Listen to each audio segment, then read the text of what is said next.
Existem três tipos de comunicação que todo encarregado pelo tratamento de dados pessoais ou DPO precisa ter. A primeira forma de comunicação é uma comunicação assertiva. O que é uma comunicação assertiva? É aquela comunicação que ela acerta o alvo, ou seja, ela entrega a informação que a pessoa precisa receber. Vou dar um exemplo. Eu abri um chamado em uma das ferramentas que eu sou usuária, questionando algo. E a resposta que eu recebi, juro, eu li umas 3 vezes e eu não entendi. Eu tive que acionar o suporte para entender o que aquele funcionário tinha respondido para mim. Completamente ininteligível, ou seja, não dá para entender. Você tem algo na sua cabeça e você não consegue passar para o texto ou para o áudio, se você estiver respondendo em áudio ou via telefônico, é aquilo que você está tentando passar para a pessoa. Olha como isso é muito sério. Se vocês têm uma ideia na sua cabeça, mas você não consegue passar essa ideia para o papel ou para a pessoa que está te ouvindo, essa comunicação ela não é assertiva. E isso é muito sério, porque a maioria das comunicações não são assertivas. E aí eu brinco que você padece do mal do conhecimento. Eu tenho muitos alunos do treinamento avançado de PO+, que eles têm o direito de mandar perguntas para mim. E quando eles mandam perguntas para mim, a maioria deles faz uma comunicação não assertiva. Primeiro, eles não contextualizam aquilo que eles estão perguntando. Por exemplo, quando eu vou conversar com alguém e eu imagino que ele sabe o que está na minha cabeça, deixa eu te falar, a outra pessoa não tem bola de cristal. Ela não sabe o que está na tua cabeça. Então, tanto quando você for perguntar algo, quando você for responder algo, contextualize. Porque você não pode partir do princípio que a pessoa entendeu sobre o que você está falando. Um exemplo dessa aluna, ela falou bom dia e me fez um questionamento. Aí eu fiz assim para ela, número 1, qual é o seu nome? Número 2, qual é o assunto que você está tratando? E número 3, de qual treinamento você está falando? Afinal de contas, eu tenho vários treinamentos. Então, a pessoa, ela parte do princípio que você sabe do que ela está falando. E não, você não sabe do que a outra pessoa está falando. Eu chamo isso de padecer do mal do conhecimento. Eu sei e eu pressuponho que a outra pessoa saiba do que eu estou falando. E não, ela não está dentro da tua cabeça, ela não sabe do que você está falando. Então, ter uma comunicação assertiva é muito importante. Contextualize, sempre parta do pressuposto que a pessoa que está ouvindo ou está lendo o que você escreveu não sabe o que você está falando. Contextualize e dê a resposta de uma forma clara para que a pessoa entenda. Comunicação número 2, comunicação informal. O que é uma comunicação informal? É aquela onde você não usa linguagem técnica ou jurídica. Estamos falando aqui do universo da Lei Geral de Proteção de Dados. Se você usar o tecniquez lá da parte de segurança da informação, de tecnologia da informação, ou própria linguagem técnica que a LGPD traz, provavelmente o titular não vai entender nada que você está falando.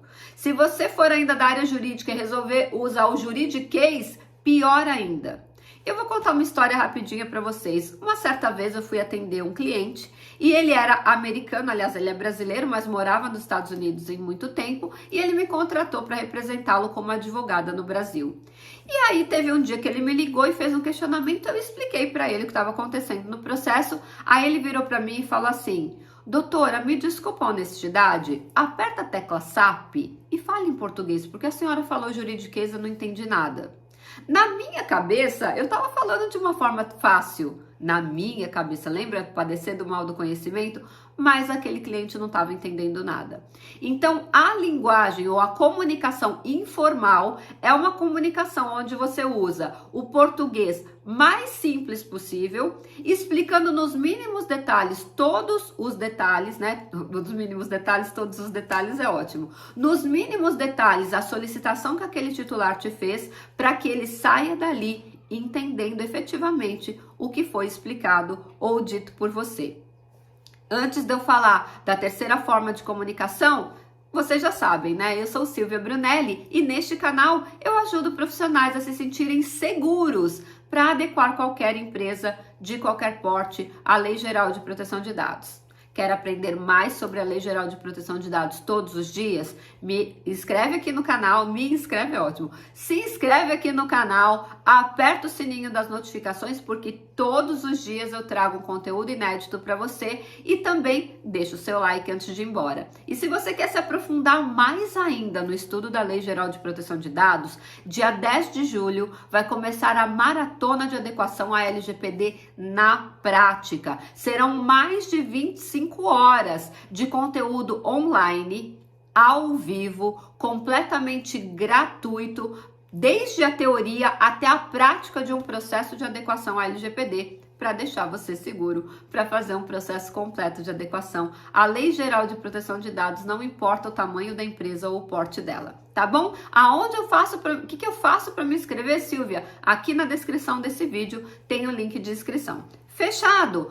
A terceira forma de comunicação é a forma formal. A forma formal também não foi bom. Eu não gosto de editar vídeo, vocês já perceberam, então é assim. A terceira maneira de se comunicar é de uma maneira formal. O que é uma comunicação formal, Silvia? Ali sim, você vai ter que usar linguagem técnica, direto ao ponto, para solucionar algum problema. E quando eu uso essa comunicação formal, linguagem técnica, linguagem jurídica, quando você for responder à Autoridade Nacional de Proteção de Dados, quando você for responder ao PROCON, que também tem competência para fazer processos de fiscalização de LGPD, quando você for responder ao Ministério Público, quando você for responder a um processo judicial. Nesse momento, você não está falando com uma pessoa leiga, você não está falando com o titular, você está falando com um profissional que está fiscalizando ou te processando de alguma forma. E aí sim, você usa uma linguagem técnica, formal e com certeza demonstre todo o seu conhecimento profundo quando o assunto é LGPD para responder esse questionamento, seja num processo administrativo ou num processo judicial. Aí você pode tirar da gaveta o seu juridiquês, o seu tecniquês, que cabe esse tipo de comunicação, mas apenas nesses casos. Quando você for se comunicar com o titular, não esquece, comunicação assertiva e numa linguagem simples, fácil, clara, de fácil entendimento, que é a linguagem informal. Eu espero que esse conteúdo tenha feito muito sentido para você. Se fez, pega esse aviãozinho e compartilha com um colega. E antes de ir embora, deixa o seu like e a gente se vê amanhã no próximo vídeo.